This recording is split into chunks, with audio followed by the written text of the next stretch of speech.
Hello, we're moving on to the next section. So I had two people vote and they voted for each one voted for a different option. So I had a panel that included myself, my wife, Dixie, Goose the Turtle, and we decided that we were going to go with option one, which was ask an Oregon Trail guide about potential sickness ahead. So we're going to jump to page 31 and we're going to continue. So it says, we should ask a local trail guide, you suggest. We've made it this far, and who knows if the Santa Fe Trail is safer. Pa nods. I agree. I can't let the practice in Oregon City down. Not when I've already agreed to join. Mrs. Whitaker hesitates. Well, if that's what you think is best, Dr. Howard, we'll wait and hear what this trail guide says. Good choice, Mrs. Whitaker, says Ma. Splitting up the wagon train is not a good idea. We're safer if we stay together.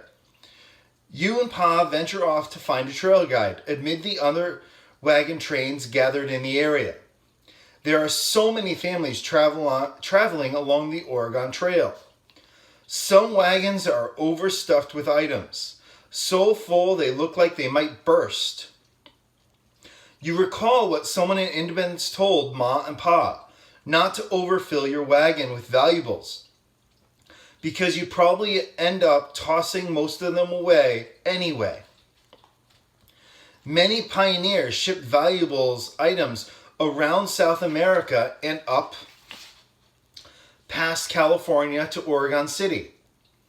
Your family had to ship your Ma's precious grand piano in a huge boat, hoping it will meet you there. Finally, you come across a man named Captain Carter. He tells you that there is a concern for sickness ahead. I'd take a different route, Carter chews on blade of grass. Cross at the Waruska River and head up to Big Springs past Mount Ored.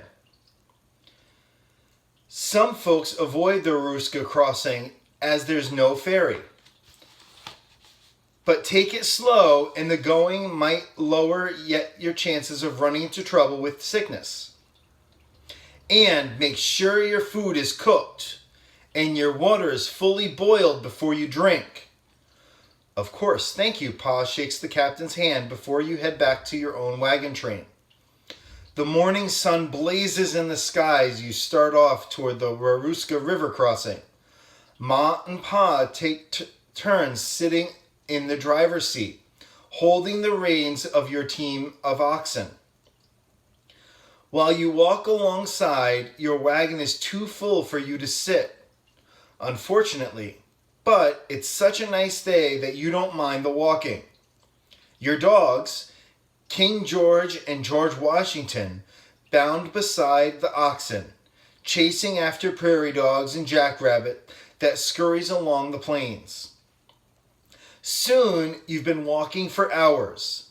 Ma and Pa start humming a pleasant song, and Pa tosses you a piece of dried jerky to chew on. I wish we had a dog. You turn to see Annie Whitaker trotting up beside your wagon on their horse. She's got a big straw hat on to block out the late afternoon sun. You haven't spent much time with the other children in the wagon train, but you're excited to make new friends. I wish we had a horse. You kick some dirt. All we have is a wandering cow named Trixie. Annie grins. We had to corral her back once or twice already, haven't we? You both laugh. Annie's brother Matthew comes running up to join in the conversation. Your dog, George Washington, barks and leaps over to him, covering him with licks. Careful, or you're drowned in their drool. You smile and pull your dog down. Matthew laughs and pets George Washington's head. Hey, look, he points past you. The Ruruska River. You turn to see a thick grove of trees that dip down sharply among patches of limestone rock. Then you hear the sound of rushing water. Let's go see it. Matthew races off. You start after Matthew and Annie, but Pa's voice stops you in your track. Wait! We're stopping here to unhitch the oxen to let them feed before crossing. Don't run off. You'll make them nervous. But Annie and Matthew are already bounding away down toward the river. You want to prove that you're just as brave and as adventurous as they are. Should you follow them? So here's the choices that we have. If you want to wait till Pa unhitches the oxen, or option 2, should we run after Annie and Matthew? So option 1, wait until Pa unhitches the oxen, or option 2, run after Annie and Matthew down to the river. So I'm going to put this down. I'll put this on YouTube. I'll share it with the Google Classroom and on Twitter. What I want you to do is either on Twitter, in the YouTube comments below, or on the Google Classroom, I want you to vote on which option we should do. Option 1, wait till Pa unhitches the oxen, or option 2, run after Annie and Matthew.